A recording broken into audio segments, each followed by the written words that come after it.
नमस्कार दोस्तों, आज हम सुनेंगे सावन सोमवार की कथा। प्राचीन काल में एक साहूकार था जो भगवान शिव की अत्यंत भक्ति करता था। उसके पास धन धान्य किसी भी चीज़ की कमी नहीं थी, लेकिन उसकी कोई संतान नहीं थी और वह इसी कामना को लेकर रोज शिवजी के मंदिर जाकर दीपक जलाता था। उसकी इस भक्तिभाव को देखकर एक दिन माता पार्वती ने शिवजी से कहा कि प्रभु, यह साहूकार आपका अनन्य भक्त है। इसको किसी बात का कष्ट है तो उससे आपको अवश्य दूर करना चाहिए। इस पर भगवान शिवजी बोले कि हे पार्वती, इस साहूकार के पास पुत्र नहीं है, यह इसी कारण दुखी है। जवाब में माता पार्वती ने कहा कि हे ईश्वर, कृपा करके इसे पुत्र का वरदान दे दीजिए। इस पर भोलेनाथ ने कहा कि हे पार्वती, साहूकार के भाग्य में पुत्र का योग ही नहीं है।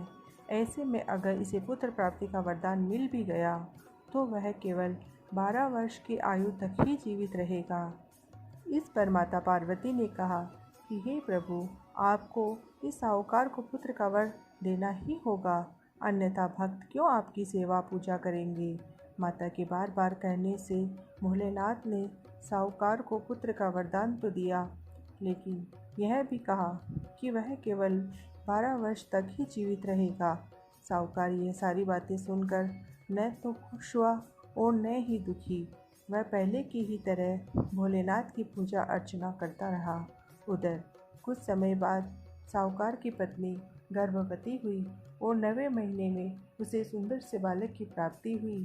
परिवार में खूब हर्षोल्लास मनाया गया, लेकिन साहूकार पहले की ही तरह रहा और उसने बालक की 12 वर्ष की आयु का जिक्र किसी से भी नहीं किया। जब बालक 11 वर्ष की आयु का हो गया तो एक दिन साहूकार की सेठानी ने बालक के विवाह के लिए कहा, तो साहूकार ने कहा कि वह अभी बालक को पढ़ने के लिए काशी जी भेजेगा। इसके बाद उसने बालक के मामा जी को बुलाया और कहा कि इसे काशी पढ़ने के लिए ले जाओ और रास्ते में जिस भी स्थान पर रुकना, वहाँ यज्ञ करते और ब्राह्मणों को भोजन कराते हुए आगे बढ़ना। काशी जी जाते समय बालक व उसके मामा जिस भी स्थान पर रुकते, वहाँ यज्ञ व ब्राह्मणों को भोजन कराते हुए जा रहे थे और तभी रास्ते में एक राजकुमारी का विवाह था। इस राजकुमारी का जिससे उसका विवाह होना था, वह एक आंख से काना था। तो राजकुमारी के पिता ने जब अति सुंदर साहूकार के बेटे को देखा तो उनके मन में आया कि क्यों न इसे ही घोड़ी पर बिठाकर शादी के सारे कार्य संपन्न करा लिए जाएं। तो उन्होंने बालक के मामा से बात की और कहा कि इसके बदले में वह अथाह धन देंगे, तो वह भी राजी हो गए। इसके बाद साहूकार का बेटा विवाह की वेदी पर बैठा और जब विवाह कार्य संपन्न हो गए तो जाने से पहले उसने राजकुमारी की चुंदरी के पल्ले पर लिखा कि तेरा विवाह तो मेरे साथ हुआ है, लेकिन जिस राजकुमार के साथ तुम्हें भेजेंगे वह तो एक आंख का काना है। इसके बाद वह अपने मामा के साथ काशी के लिए चला गया।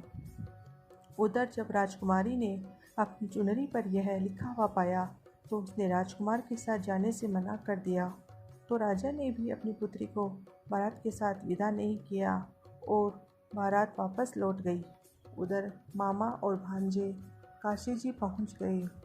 एक दिन जब मामा ने यज्ञ रखा था और भांजा बहुत देर तक बाहर नहीं आया, तो मामा ने अंदर जाकर देखा तो भांजे के प्राण निकल चुके थे और वह बहुत परेशान हुआ, लेकिन सोचा कि अभी रोना पीटना मचाया तो ब्राह्मण चले जाएंगे और यज्ञ का कार्य अधूरा रह जाएगा।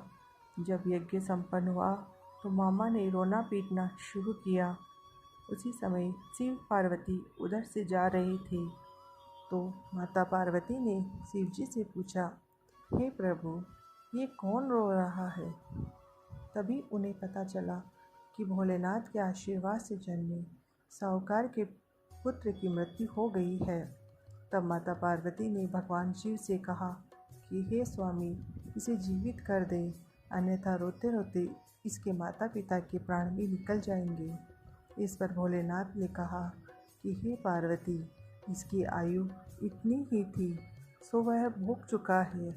लेकिन माँ के बार बार आग्रह करने पर भोलेनाथ ने उसे जीवित कर दिया और लड़का ओम नमः शिवाय करते हुए जी उठा और मामा भांजे दोनों ने ईश्वर को धन्यवाद दिया और अपनी नगरी की ओर लौटे। रास्ते में फिर वही नगर पड़ा जहाँ लड़के को घोड़े पर बिठाकर राजकुमारी के साथ शादी के सारे कार्य संपन्न किए गए थे। यहाँ राजकुमार ने उन्हें पहचान लिया। तब राजा ने राजकुमारी को साहूकार के बेटे के साथ बहुत सारे धन धान्य के साथ विदा किया। उधर साहूकार और उसकी पत्नी छत पर बैठे थे। उन्होंने यह प्रण रखा था कि यदि उनका पुत्र सकुशल न लौटा तो वह छत से कूदकर अपने प्राण त्याग देंगे। तभी लड़के के मामा ने आकर साहूकार के बेटे और बहू के आने का समाचार सुनाया, लेकिन वे नहीं माने। तो मामा ने शपथपूर्वक कहा। तब कहीं जाकर दोनों को विश्वास हुआ और दोनों ने अपने बेटे बहू का स्वागत किया। उसी रात साहूकार को स्वप्न में शिवजी ने दर्शन दिए और कहा कि तुम्हारे पूजन से मैं प्रसन्न हुआ। इसी प्रकार जो भी व्यक्ति इस कथा को पढ़ेगा या सुनेगा उसके समस्त दुख दूर हो जाएंगे और मनोवांछित सभी कामनाओं की पूर्ति होगी। ओम नमः शिवाय।